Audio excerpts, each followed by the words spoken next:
For years I discovered that my husband was cheating on me with my best friend, and when I finally confronted him, my entire family turned against me. For years, I believed I had a life that was carefully constructed, one of love, trust, and stability. My husband, Mark, seemed devoted, attentive, and caring in ways that made me feel secure, appreciated, and genuinely loved. We had built a life together from the ground up, a small house with a garden, a routine that felt comfortable, and countless shared memories that I thought would last a lifetime. My best friend, Lily, had been part of my life even longer, a constant presence during every major event, every heartbreak, every moment of joy. I had always trusted them both completely, never imagining that the foundation of my life was anything less than solid. The first hint of something wrong was subtle, almost imperceptible. Mark started arriving home later than usual, claiming long hours at work, meetings, or business trips. I noticed his phone often remained on silent, calls and messages ignored for hours,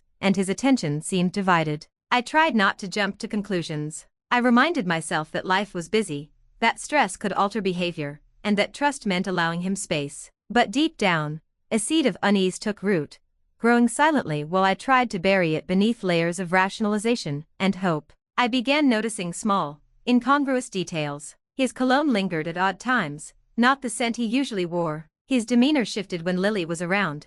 Subtle glances, forced laughter, or a tension in the way he held his body. At first, I dismissed these as coincidences, imagining that my mind was projecting fears that had no basis in reality. But when a friend mentioned seeing them together at a cafe on a day he had claimed to be in a meeting, the seed of suspicion became a gnawing certainty. One evening, I confronted him about my concerns, choosing my words carefully. I asked if he was hiding something, if there was any betrayal I needed to know about. He laughed it off, claiming my imagination was running wild, insisting that my mind was creating a story out of thin air. He hugged me tightly, kissed my forehead, and assured me that I was the only one he loved. His words were comforting, his embrace familiar, and for a fleeting moment, I almost believed him. But the instinctive knowledge in the pit of my stomach told me otherwise. I decided to investigate quietly, feeling a mix of dread and determination. Late at night, I began observing patterns, noting times he left the house, messages that appeared and disappeared,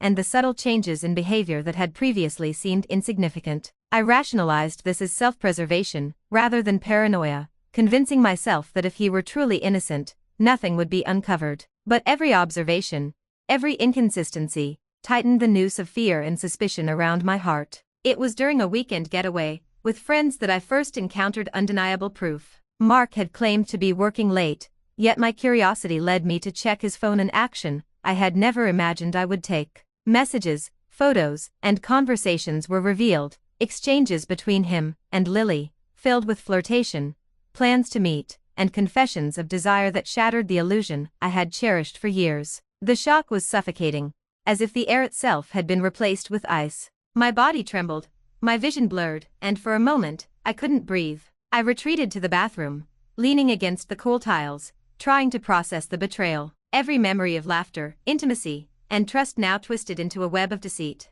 How long had it? For years I discovered that my husband was cheating on me with my best friend, and when I finally confronted him, my entire family turned against me. For years, I believed I had a life that was carefully constructed, one of love, trust, and stability. My husband, Mark, seemed devoted, attentive, and caring in ways that made me feel secure, appreciated, and genuinely loved. We had built a life together from the ground up, a small house with a garden, a routine that felt comfortable, and countless shared memories that I thought would last a lifetime. My best friend, Lily, had been part of my life even longer, a constant presence during every major event, every heartbreak, every moment of joy. I had always trusted them both completely, never imagining that the foundation of my life was anything less than solid. The first hint of something wrong was subtle, almost imperceptible. Mark started arriving home later than usual, claiming long hours at work, meetings, or business trips. I noticed his phone often remained on silent, calls and messages ignored for hours,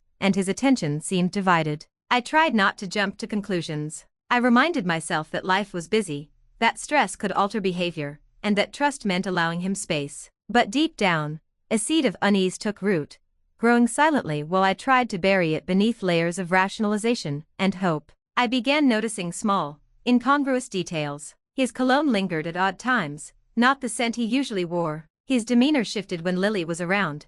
Subtle glances, forced laughter, or a tension in the way he held his body. At first, I dismissed these as coincidences, imagining that my mind was projecting fears that had no basis in reality. But when a friend mentioned seeing them together at a cafe on a day he had claimed to be in a meeting, the seed of suspicion became a gnawing certainty. One evening, I confronted him about my concerns, choosing my words carefully. I asked if he was hiding something, if there was any betrayal I needed to know about. He laughed it off, claiming my imagination was running wild, insisting that my mind was creating a story out of thin air. He hugged me tightly, kissed my forehead, and assured me that I was the only one he loved. His words were comforting, his embrace familiar, and for a fleeting moment, I almost believed him. But the instinctive knowledge in the pit of my stomach told me otherwise. I decided to investigate quietly, feeling a mix of dread and determination. Late at night, I began observing patterns, noting times he left the house, messages that appeared and disappeared,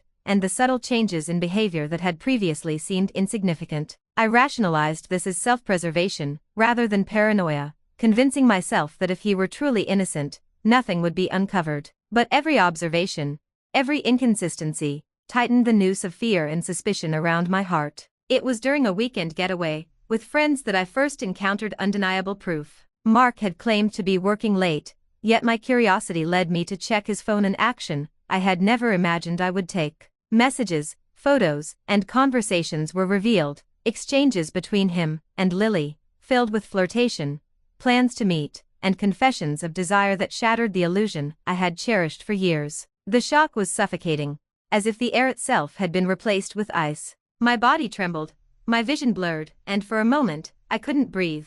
I retreated to the bathroom, leaning against the cool tiles, trying to process the betrayal. Every memory of laughter, intimacy, and trust now twisted into a web of deceit. How long had it been going on? How had I failed to notice the signs? My mind raced through every interaction, every shared moment with Lily and Mark, and the evidence began to accumulate like jagged shards, cutting into my understanding of reality. The people I loved most, the ones I had trusted implicitly, had been constructing a life parallel to mine, one that excluded me entirely. That night, I stayed awake, unable to sleep, replaying messages, recalling moments that now felt tainted, and grappling with the reality that my marriage was built on lies. I felt anger, sorrow, disbelief, and an aching loneliness that was almost physical. The intimacy I had shared with Mark, the confidences with Lily, the laughter and tears, they were all compromised, stained by a truth I could no longer ignore. Yet despite the pain, a flicker of resolve emerged. I knew I would confront them eventually, but first,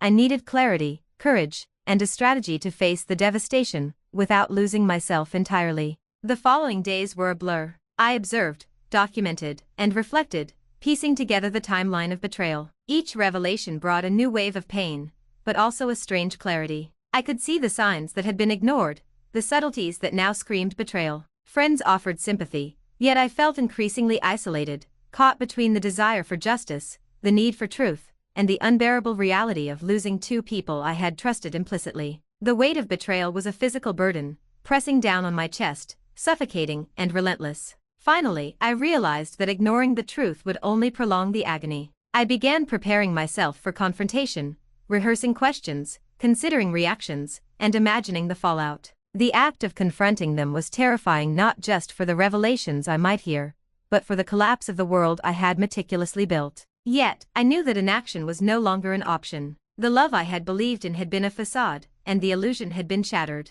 The next step, as terrifying as it seemed, was unavoidable, facing the reality that my husband and best friend had betrayed me, and discovering whether anything of the life I knew could survive the devastation. The morning after discovering the messages, I felt a weight in my chest that made each breath a struggle. I sat at the kitchen table, staring at the coffee mug in front of me, untouched and cold, my hands trembling. I replayed the messages over and over, the words from Mark and Lily etched into my mind, playful, intimate, filled with a familiarity I once thought was reserved for our marriage and friendship. Each line carved a deeper wound, and yet, I felt a terrifying mixture of anger, sadness, and disbelief. I debated for hours about how to approach this. My first instinct was to confront them immediately, to demand answers and explanations that might never satisfy the storm of emotions inside me. But I knew I had to prepare. Mark had always been persuasive, charming, able to twist reality in subtle ways that made even the most concrete truths seem questionable.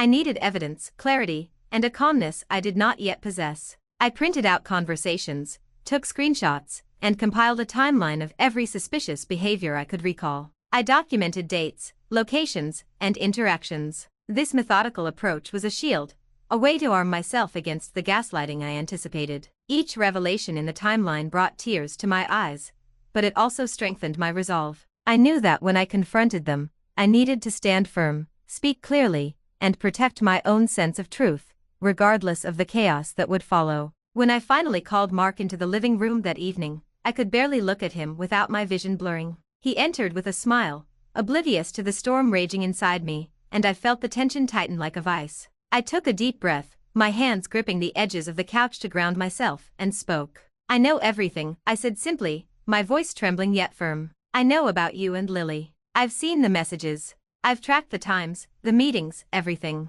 I want you to tell me the truth." For a moment, he froze, an unfamiliar expression crossing his face. His usual confidence faltered, replaced by a flicker of panic, or perhaps guilt. He opened his mouth, hesitated, and then attempted to dismiss it as a misunderstanding, a harmless friendship that had been misinterpreted. But I was ready. I recited specific messages, dates, and details that left no room for denial. His defenses crumbled, and finally, with a mixture of shame and arrogance, he admitted the truth. I could barely breathe as he detailed the months of betrayal, the secret meetings, the intimate conversations, and the lies he had told me repeatedly. The reality struck with the force of a physical blow. The man I loved, the one I had trusted implicitly, had systematically built an alternate life with my best friend. Every memory, every shared secret, every laugh we had enjoyed together was tainted. The betrayal was not a momentary lapse, but a calculated, sustained deception. I felt a wave of nausea and disbelief. Anger surged,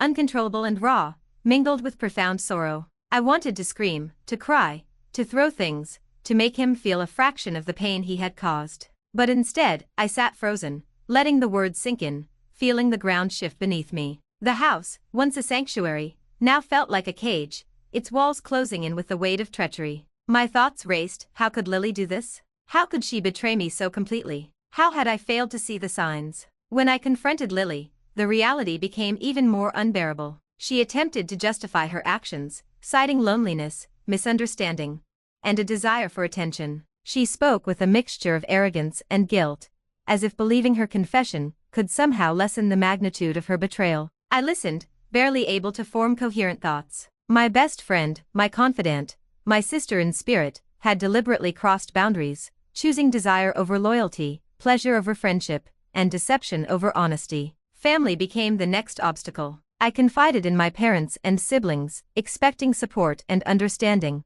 but was met with judgment and disbelief. Some questioned my role, insinuating that perhaps I had driven Mark away, that my own actions or temperament contributed to the situation. Others clung to the narrative that Mark and Lily were victims of circumstance, their bond more powerful than the fleeting outrage of my emotions. The people I had trusted to stand by me, to validate my pain, instead seemed to diminish it, leaving me isolated in a sea of betrayal and judgment. The confrontation left scars that were invisible but crushing. Every room in my house reminded me of their duplicity. The bedroom where we had shared dreams now felt like a museum of lies. The living room, where laughter and conversation once flourished, echoed with the ghosts of their secret rendezvous. Even the kitchen, where I had brewed countless cups of coffee and shared quiet moments with Mark, now smelled of deceit and abandonment. In the days that followed, I oscillated between rage and despair. I struggled to maintain composure at work, among friends, and with extended family, who either refused to take my side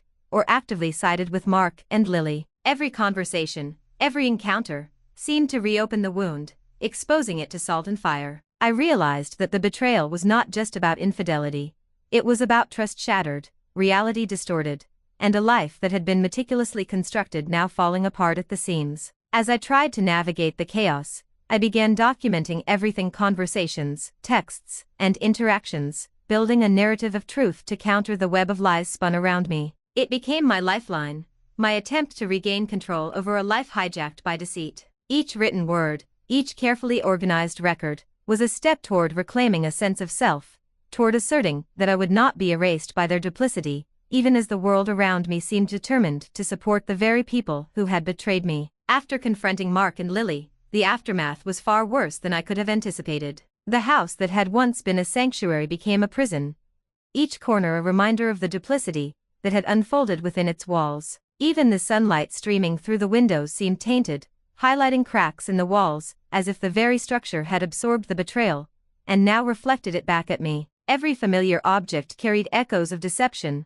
a mug I had shared with Mark, a book Lily had recommended, a chair that had once been part of calm, quiet evenings, all transformed into symbols of deceit. Family reactions compounded the sense of isolation. My parents, usually pillars of support, hesitated, offering platitudes that rang hollow. "Perhaps there's more to the story," my mother suggested, her voice tight with discomfort. "You know how these things happen," my father added, shifting his gaze toward Mark, as though seeking an explanation he might not have found. My siblings, who had always seemed loyal and protective, divided themselves between me and the others, whispering about reconciliation, forgiveness, and moving on, as if my heartbreak could be diluted with simple advice. Their reluctance to validate my pain left me adrift, struggling to anchor myself in reality. Friends became another battleground. Those who remained neutral tried to mediate, offering cautious suggestions to salvage relationships. Others, however, aligned themselves with Mark and Lily, praising what they called a complicated situation or misunderstandings.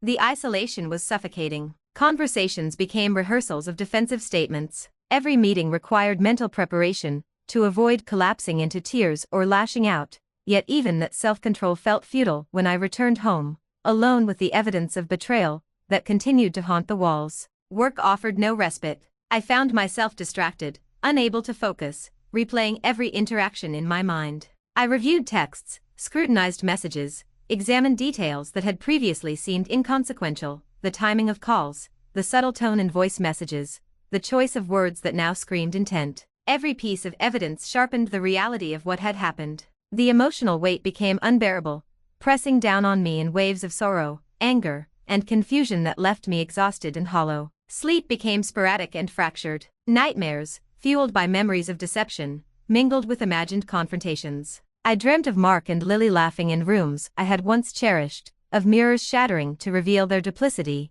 of voices whispering accusations and truths I could barely comprehend. Even waking moments felt tainted: shadows in corners, the faintest sound of a door closing, the slightest movement in the hallway could trigger a visceral panic that I could not rationalize. My apartment, once a safe haven, now felt alive with the ghosts of betrayal. As days turned into weeks, I struggled with self-doubt. The betrayal had not only shattered trust in others, but had shaken the foundation of my own perception. I questioned whether I had been blind, naive, or complicit in ways I could not identify. Had I ignored subtle warnings, brushed off suspicious behavior, or failed to assert boundaries that might have prevented this? Each introspection was painful, eroding confidence and leaving a lingering sense of inadequacy that gnawed at the edges of my self-esteem. Yet amidst the pain, a flicker of determination emerged. I realized that survival required clarity and boundaries. Emotional manipulation, guilt, and societal pressure could no longer dictate my response. I began journaling meticulously,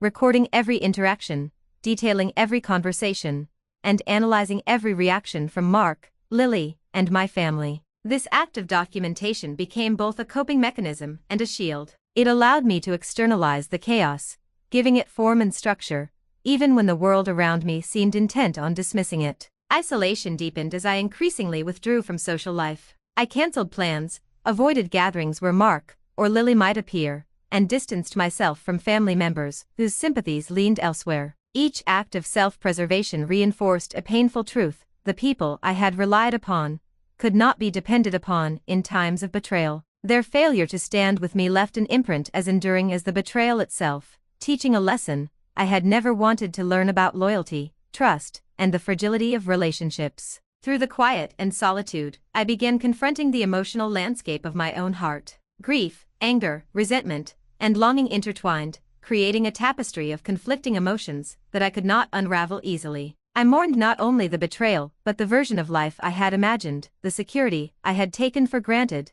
and the innocence with which I had trusted. The process was excruciating and slow, a constant negotiation between the desire for closure and the pain of acknowledgement. Every day became an exercise in endurance. Even as I maintained appearances, going through routines at work, managing obligations, and interacting with acquaintances, the undercurrent of betrayal never left me. The effort to maintain composure, to perform normalcy, became a relentless task. Yet, amidst the turmoil, I discovered resilience. I learned to identify triggers, establish boundaries, and protect my mental and emotional well-being. Each day of survival, however fraught with difficulty, became a testament to my ability to endure a reality that had been violently upended. As the weeks continued, I began considering the next steps. Legal advice, therapy, and personal boundaries became central considerations. I realized that confronting Mark and Lily had been only the first step. Rebuilding my sense of self and my life required decisive action, an intentional separation from toxic influences,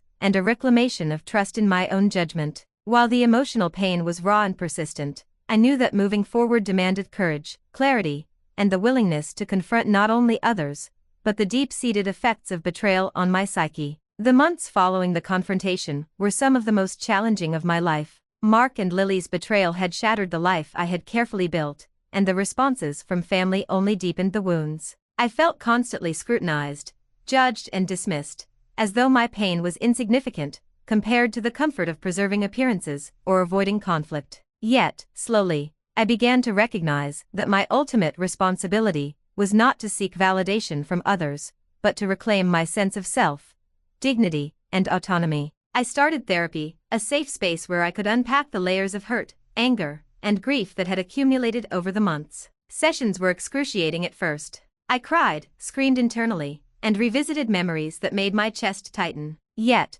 therapy also provided tools to navigate the complex emotions that betrayal engenders: trust, self-worth, boundaries, and the painful necessity of letting go. For the first time in weeks, I felt that my suffering could have a purpose beyond endless rumination. It could become the foundation for growth and healing. Mark attempted to reach out periodically, expressing regret, remorse, and occasionally promises of change. At times, I wavered, haunted by memories of our better days, when laughter and love seemed unbreakable. But every time, the evidence of betrayal, the meticulous documentation of messages, and my own emotional honesty reminded me of the chasm that could never be bridged. Lily, on the other hand, continued to maintain her facade of normalcy, but I had cut all ties, severing the connection that had once seemed unbreakable. Their absence, though painful, was necessary for my recovery. Family remained a complex challenge. Some continued to deny the severity of the betrayal, while others slowly recognized the injustice of their partiality.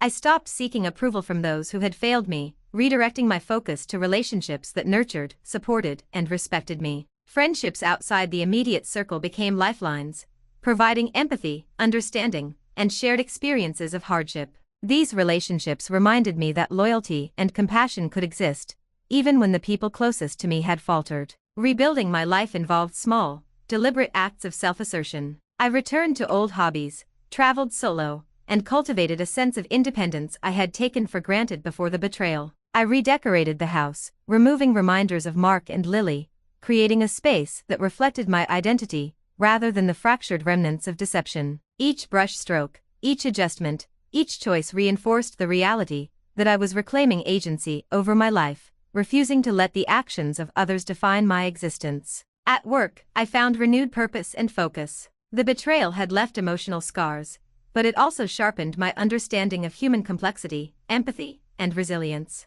I channeled my experiences into projects, mentorship, and advocacy, recognizing that pain, when processed, could inform and strengthen my interactions with others. Professional accomplishments, though secondary to personal healing, became tangible reminders that my life could continue to flourish despite the fractures in my personal world. Romantic relationships became a subject of careful reflection. I realized that rebuilding trust would require time, patience, and a willingness to confront vulnerability without fear. The wounds inflicted by Mark and Lily were deep, yet I refused to let them dictate my capacity for connection. I explored friendships, casual connections, and eventually deeper emotional bonds, always cautious, but gradually learning to differentiate between genuine affection and manipulative behavior. The process was slow, but each step reinforced my ability to navigate relationships with awareness and self-respect. Emotional resilience was bolstered by writing. Journaling became a method to externalize fear, anger, and sorrow, transforming them into words that could be examined, understood, and released.